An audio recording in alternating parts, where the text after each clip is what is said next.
not responsible for this pregnancy. Leave my house. My husband pushed me out of his moving car when I was 6 months pregnant. Then he stood in front of his whole family and said the baby wasn't his, called me a cheater, a liar, a woman trying to trap him with another man's child. And his family believed him, every single one of them. But here's the thing about lies. They only work until the truth comes knocking. And 15 years later, I made sure the truth didn't just knock. It kicked the damn door down. Trust me when I tell you, they all deserved what came next. My name is Rochelle Bennett. Well, it's Rochelle Sutton now. I took back my maiden name the day the divorce was final. I'm 50 years old, and I've lived in Birmingham, Alabama my whole life. Born at University Hospital, raised in Ensley, went to Tuskegee for a year and a half before I met Darius Sutton, and made what I thought was the best decision of my life. Turned out to be the worst. But this story isn't just about what happened to me. It's about what happens when a woman gets tired of being called a liar. When she decides that protecting people who never protected her isn't worth the weight she's been carrying. When she realizes that sometimes the only way to heal is to let everybody see exactly what was done to you in the dark. So if you're here listening to this, do me a favor. Hit that subscribe button. Leave me a comment. Let me know you're out there, because what I'm about to tell you, I kept locked inside for 15 years. And carrying it alone almost killed me. Now, let me take you back to where it all started. I met Darius Sutton in the fall of 1994. I was at a party in Tuskegee, wearing this yellow dress my roommate Keisha had convinced me to borrow, even though it was a size too small and made me feel exposed. Darius was there visiting his cousin, and when he walked in, I swear the whole room shifted. He was fine.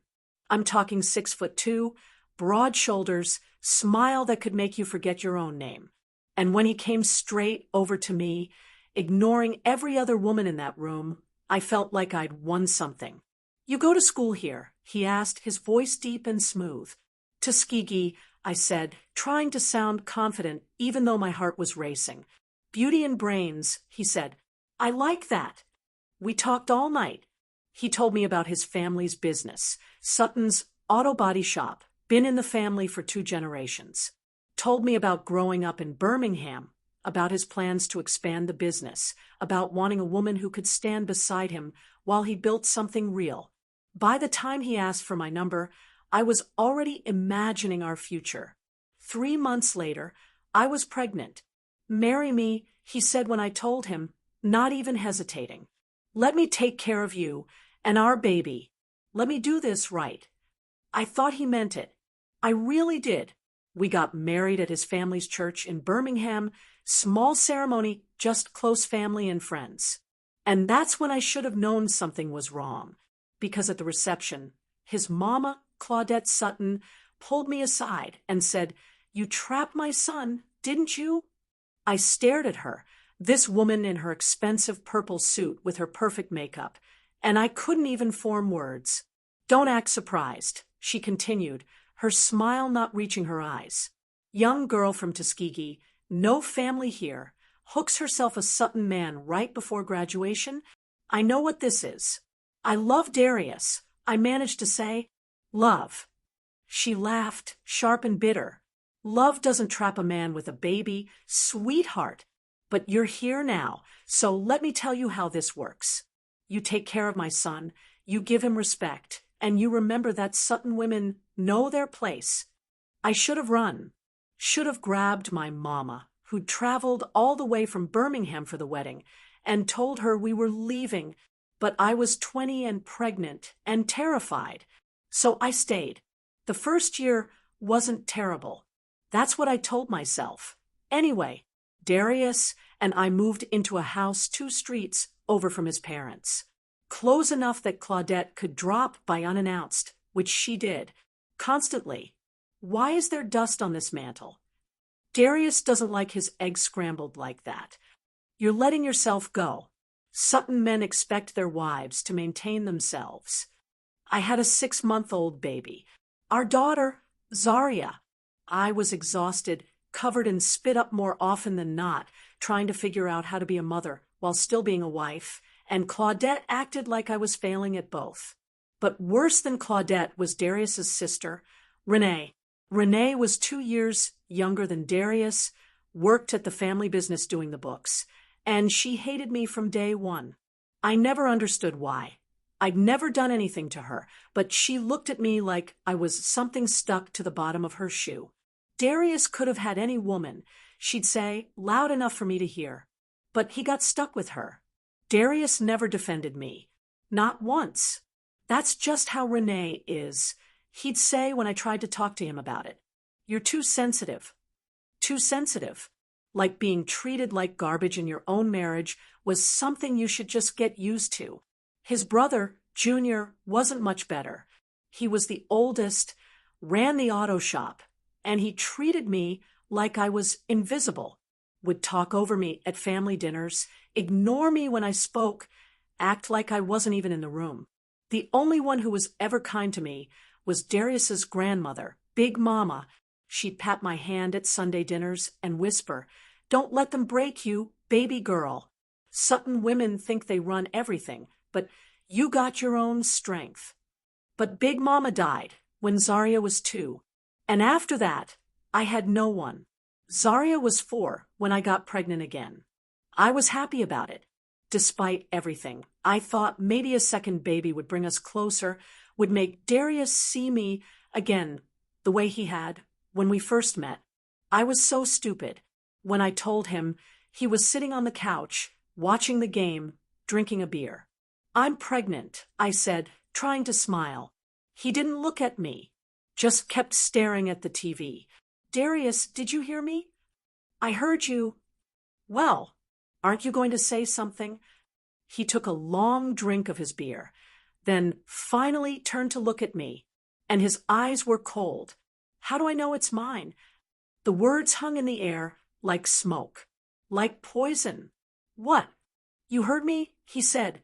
"How do I know this baby is mine?" "Because I'm your wife. Because I've never. Darius, how can you even ask me that?" "You're home all day while I'm working," he said, like he was explaining something simple. "I don't know what you do, who you see. I'm taking care of our daughter. I'm cleaning the house, cooking your meals, doing everything you ask." "Then why are you pregnant again?" he said, standing up. "I told you I didn't want another baby yet. Business is tight. We can't afford it. You never told me that. So either you're lying about me saying that, or you're lying about whose baby it is." He grabbed his keys off the table. "I'm going to my mama's house." And he left me standing there, 6 weeks pregnant, trembling, trying to understand what had just happened. 2 days later, Claudette called a family meeting. Not at her house, at ours. They all showed up, Claudette, Junior, Renee, even Darius's Uncle Terrence, and Aunt Pauline. They filed into my living room like they owned it, sat on my furniture, looked at me like I was on trial. "Darius told us about your situation," Claudette said, folding her hands in her lap. "My situation?" I looked at Darius, but he wouldn't meet my eyes. "The pregnancy," Renee said, her voice dripping with disdain.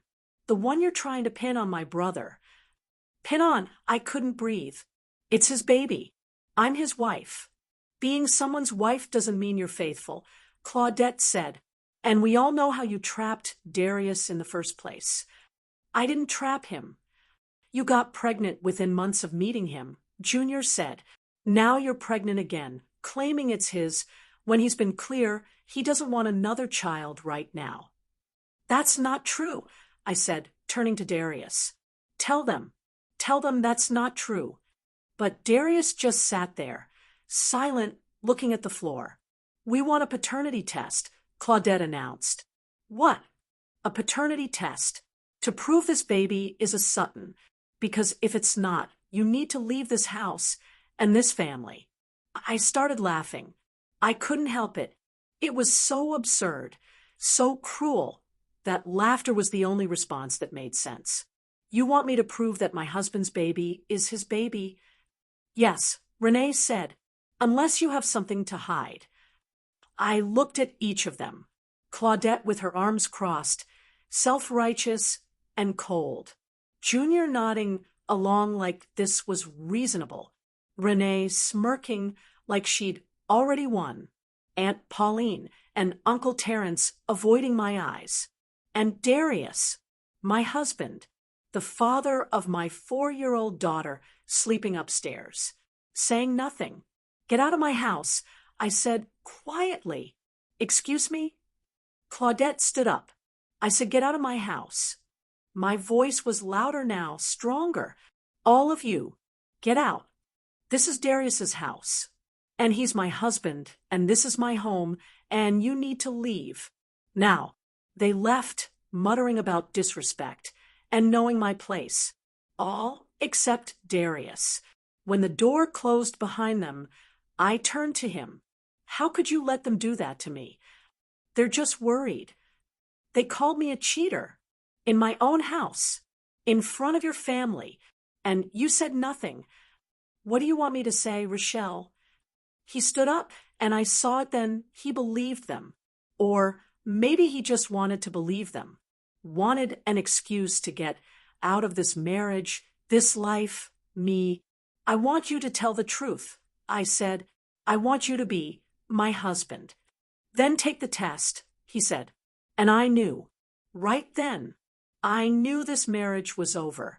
Fine, I said. I'll take your test.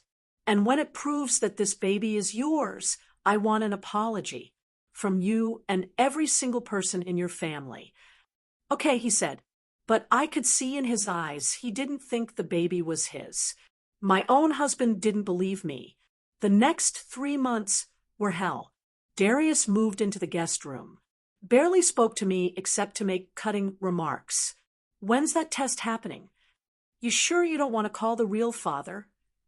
Maybe you should tell whoever he is to start paying rent here since he got you pregnant.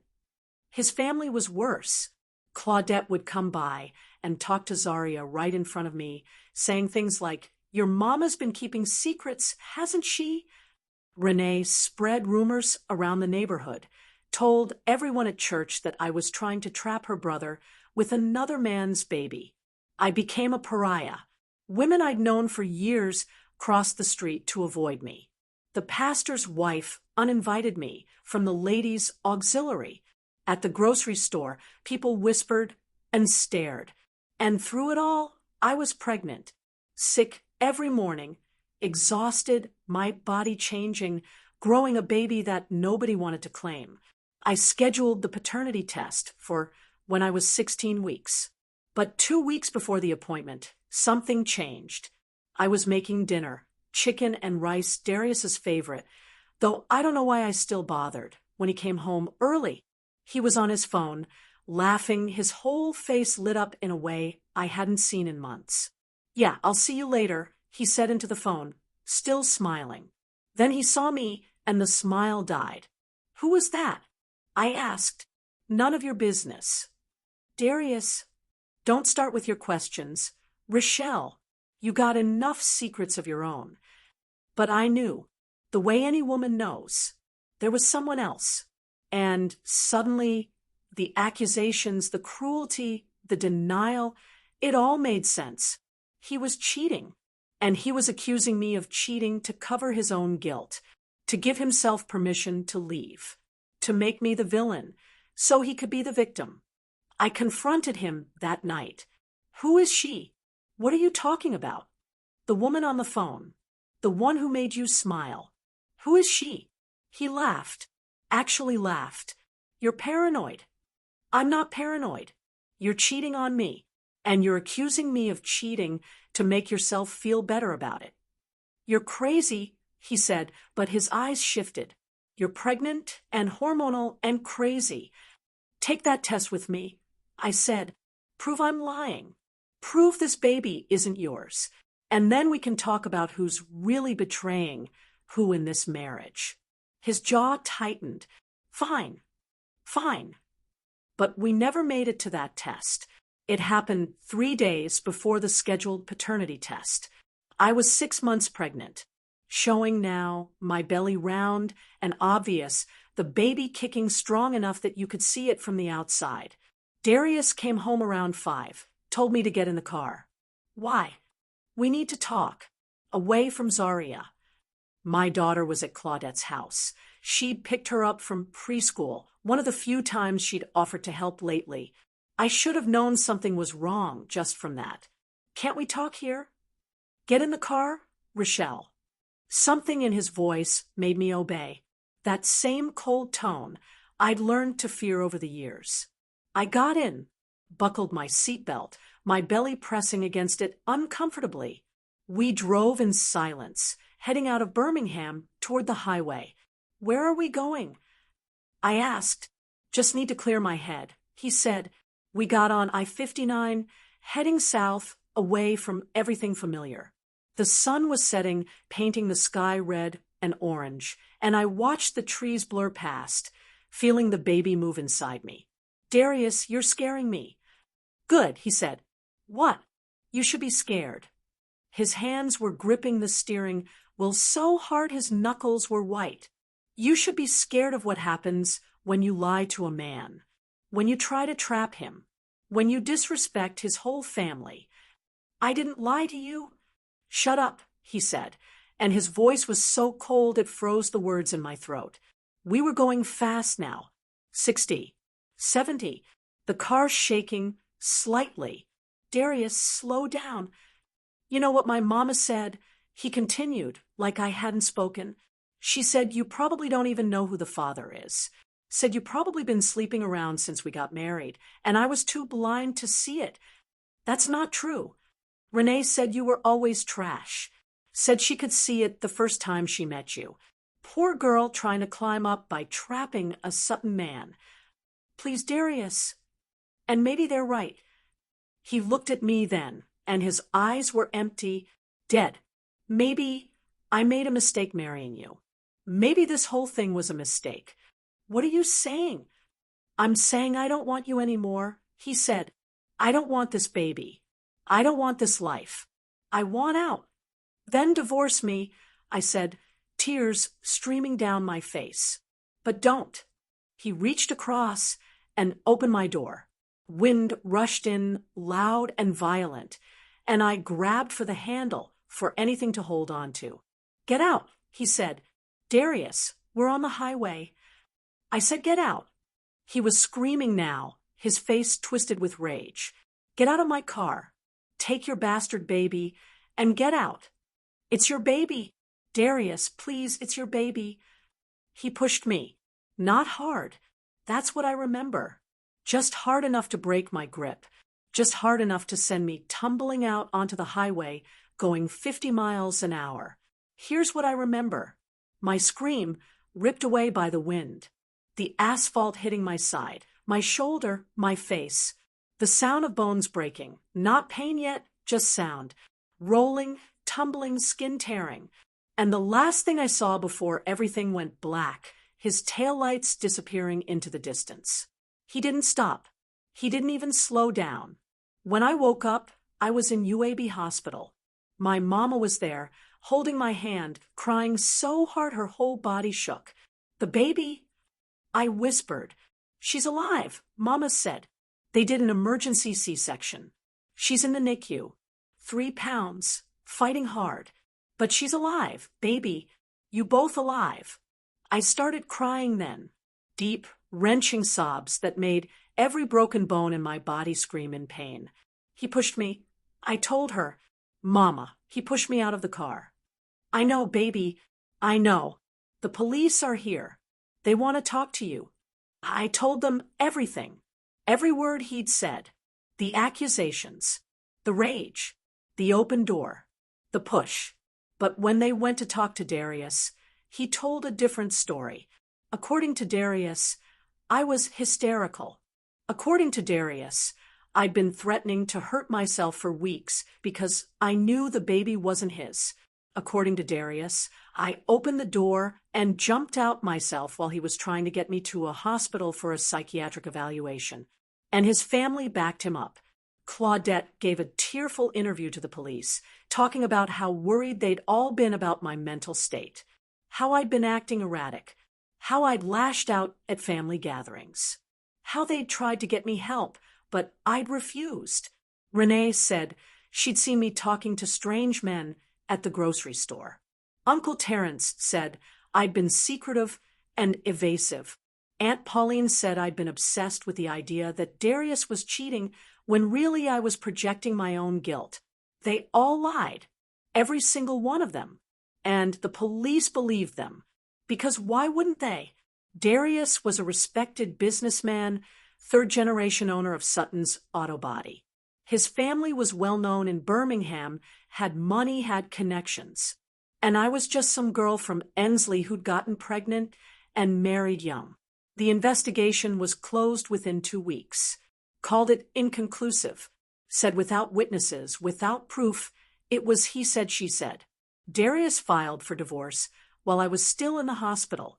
My second daughter was born at 26 weeks, weighing 2 pounds, 11 ounces. I named her Destiny because if God had a destiny for us, it was to survive what Darius Sutton had tried to do. She spent 3 months in the NICU, 3 months of wires and tubes and beeping machines, 3 months of me sitting beside her incubator, my body still healing from broken ribs, fractured collarbone, shattered wrist, road rash covering half my body. Darius never came to see her, never asked about her, never acknowledged her existence. He fought the divorce hard, though, tried to get full custody of Zaria, said I was an unfit mother, mentally unstable, dangerous. But my lawyer, a woman from the church who worked pro bono because she believed me, fought harder. We demanded a paternity test for Destiny. Darius refused. He doesn't need to prove anything, his lawyer said. Ms. Bennett has already demonstrated her instability and dishonesty. Mr. Sutton has no obligation to claim a child that isn't his. But the judge ordered it anyway. And when the results came back, 99.9% probability that Darius Sutton was Destiny's father, his whole family went silent, didn't apologize, didn't acknowledge they'd been wrong, just silent. The divorce was finalized. He got supervised visitation with Zaria once a month, which he used for about 6 months before he stopped coming. No visitation with Destiny, minimal child support that he'd paid late every single month. And I was left to put the pieces back together. Here's what I want you to understand. For 15 years, I stayed quiet, not because I was ashamed, not because I believed their lies, but because I was surviving. I was working 2 jobs, receptionist at a dentist's office during the day, cleaning offices at night, trying to keep a roof over our heads and food on the table. I was raising 2 daughters. Zaria, who was angry and confused about why her daddy stopped coming around. Destiny, who had developmental delays from being born premature, who needed physical therapy and speech therapy and more doctor's appointments than I could count. I was getting my GED because I'd never finished college, then taking online classes for an associate's degree, then a bachelor's degree in business administration. It took me 11 years, studying late at night after the girls went to bed, writing papers on my lunch breaks, taking exams when I was so tired I could barely see straight. But I did it, and I watched Darius Sutton thrive. The auto body shop expanded, opened 3 more locations around Birmingham, got contracts with the big dealerships. Darius bought a house in Vestavia Hills, drove a Range Rover, wore expensive suits. He got engaged to a woman named Tasha, had 2 more kids with her, posted pictures on Facebook of his perfect family, like Zaria and Destiny didn't even exist. His family acted like I'd never been part of their lives. Like those years I'd spent trying to be a good Sutton wife had never happened, and the community believed their version of events. Poor Darius, trapped by a crazy woman. Thank God he got away before she ruined his life. I heard it all, endured it all, stayed silent through it all. but I was documenting everything. Every late child support payment, every missed visitation with Zaria, every birthday, every Christmas, every school event he didn't show up for. I kept the hospital records, the police report, the paternity test results. I kept screenshots of his Facebook posts, his perfect family, his life built on lies. I kept everything in a fireproof box under my bed, waiting. Destiny was 14 when it happened. She came home from school one day, threw her backpack on the kitchen table, and said, "Kids at school say my dad didn't want me because I'm not his." I was making dinner, spaghetti, nothing fancy, and I almost dropped the pot. "What?" "Somebody's older sister knows the Suttons," she said, her voice carefully neutral. "She told everybody that you got pregnant by some other man and tried to trap Mr. Sutton, and that's why he divorced you. That's why he doesn't come around. If you're still with me, I need you to do something. Hit that subscribe button. Leave a comment, because this is where everything changes. This is where the silence ends. Trust me, you want to hear what happens next." I sat down at the table, looking at my baby girl, this brilliant, beautiful child who'd fought so hard to be here. "That's not true," I said. "I know, Mama. I've seen the paternity test. You showed me years ago." She paused. "But they don't know that. They believe whatever the Suttons say, because the Suttons have money and we don't. Destiny, I'm tired of people thinking I'm a mistake," she said, and there were tears in her eyes. "I'm tired of people acting like I shouldn't exist, like you did something wrong by having me. You are not a mistake," I said, going to her, pulling her into my arms. "You are a miracle. You hear me? A miracle." "Then why don't you tell people what really happened?" she asked. "Why do you let them keep lying about you?" And I didn't have a good answer. I'd told myself it was about protecting my girls, about keeping the peace, about being dignified. But maybe it was about fear. Fear that no one would believe me. Fear that speaking up would just make things worse. "I'm going to tell people myself," Destiny said, pulling away from me. "I'm going to put it all on social media. Everything. The paternity test, the hospital records, all of it. Baby, don't." "Why not?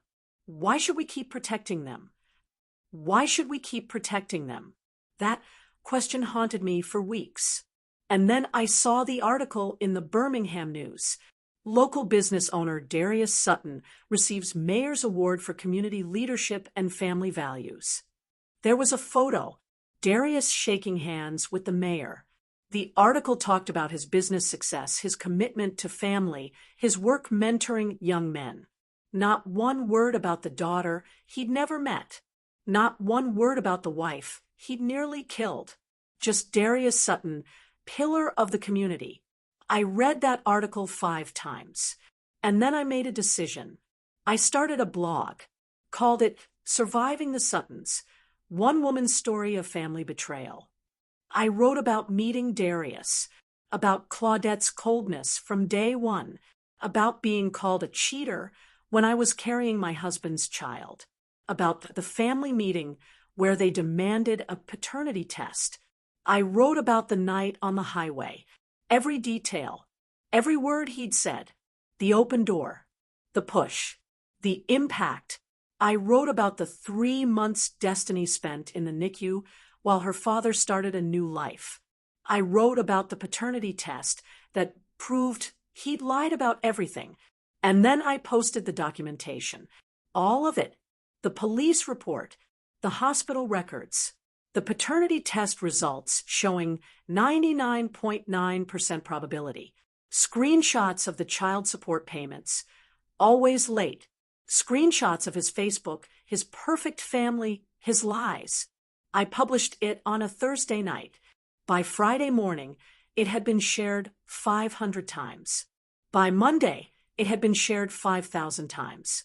By Wednesday, the Birmingham News called asking for an interview, and Darius's whole world started to crumble. It happened fast. The mayor's office quietly asked Darius to return the award. The dealerships pulled their contracts with Sutton's auto body. Community organizations he'd worked with publicly distanced themselves. Tasha, his fiancée, left him, took their 2 kids, and moved back to her mama's house. But the biggest blow came from an unexpected source. A woman named Shanice Williams reached out to me through the blog. I was engaged to Darius, she wrote. In 2003, he got me pregnant, accused me of cheating, said the baby wasn't his.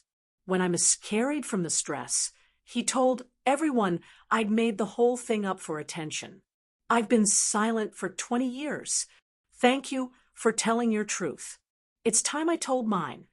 She went public with her story, and then another woman came forward, and another.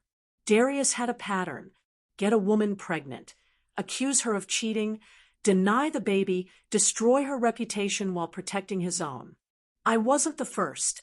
I wasn't even the second, but I was the one who finally made it stop. The Suttons tried to fight back. Claudette gave an interview claiming I was vindictive, that I was lying to ruin her son's life. But then Destiny posted a video. She filmed herself holding the paternity test results, speaking directly to the camera. My name is Destiny Bennett. I'm 14 years old. This is the paternity test that proves Darius Sutton is my biological father. He's never met me, never called me, never acknowledged my existence. This is the man Birmingham gave an award for family values. This is the man you're defending. Her video went viral. Hundreds of thousands of views.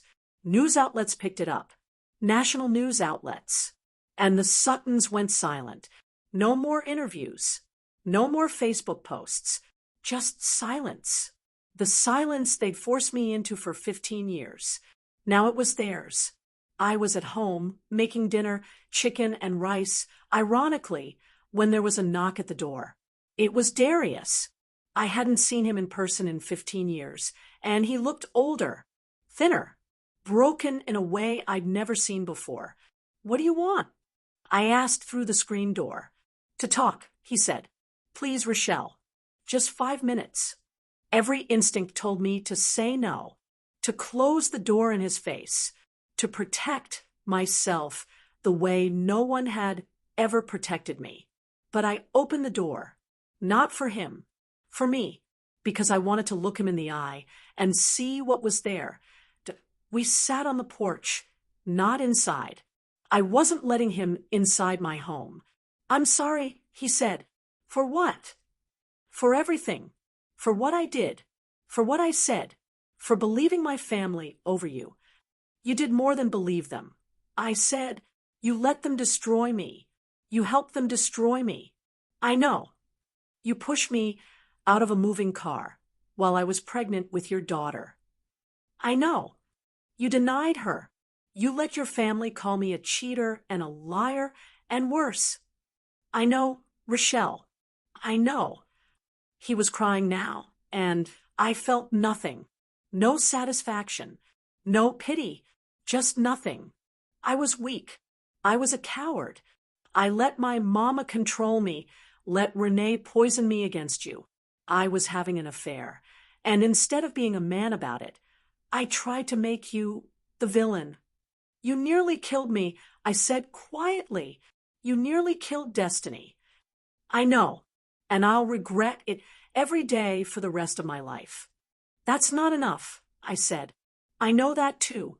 We sat in silence for a moment. Destiny doesn't want to meet you, I told him. Neither does Zaria. You had years to be their father, and you chose not to be. You don't get to decide you want them now. I understand, he said, but if they ever change their minds, they won't.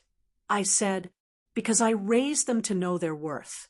I raised them to never accept crumbs from men who wouldn't give them bread. And you, Darius, you're not even crumbs. You're nothing. He nodded, standing up.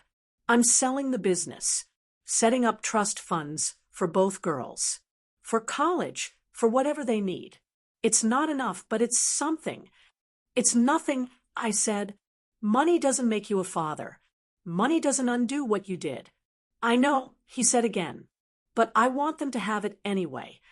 He left, walked back to his car, and drove away. And I went inside to my daughters, to the life we'd built without him, the life he'd tried to destroy but couldn't, because we were stronger than his lies, stronger than his family, stronger than every terrible thing he'd ever done to us. Here's what nobody tells you about vindication. It doesn't erase the pain, doesn't give you back the years you lost, doesn't heal the scars, physical or otherwise, doesn't make you forget what it felt like to be called a liar when you were telling the truth. But it does something else. It gives you back your dignity.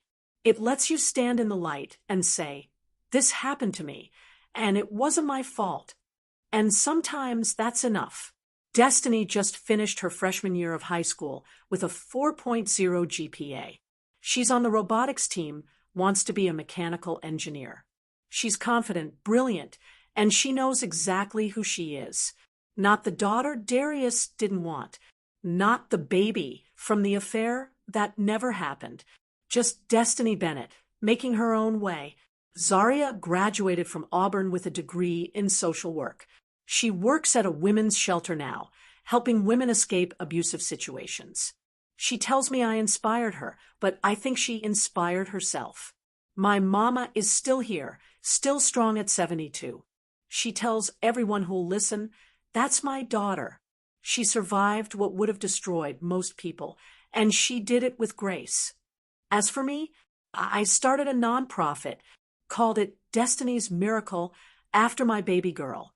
We provide support for women who've been accused of infidelity or dishonesty in abusive relationships, legal aid, counseling, medical documentation assistance. We help them gather their truth, document their evidence, prepare for the day when they're ready to speak. Because I learned that silence can be survival, but it can also be a cage. And when you're ready to unlock that cage, when you're strong enough to step out into the light, we'll be there. To help you tell your truth, to stand beside you when people don't believe you, to remind you that you're not crazy, you're not a liar, you're not alone. So that's my story. The story of how I survived being pushed out of a moving car while pregnant, how I was called a cheater and a liar by my husband and his entire family, how I raised two beautiful daughters on my own, how I stayed silent for 15 years, and how I finally found my voice. Darius Sutton didn't destroy me, though he tried. His family didn't destroy me, though they tried too. I survived them all. And if you're going through something similar, if you're being called a liar, if you're being gaslit, if you're carrying a truth that no one believes, know this: your truth matters. Your truth is real. And when you're ready to tell it, there will be people ready to listen. You are stronger than you know. Your silence is valid until you're ready to break it. And when you do, you will not break. You will rise. Thank you for listening to my story. If it helped you, if it moved you, if it made you think about someone you know who needs help, please like this video, share it, comment below. Subscribe, because I'll be back with more stories, more truth, more voices that deserve to be heard. My name is Rochelle Bennett. I'm 50 years old. I'm a survivor, and I'm just getting started. Thank you, and God bless.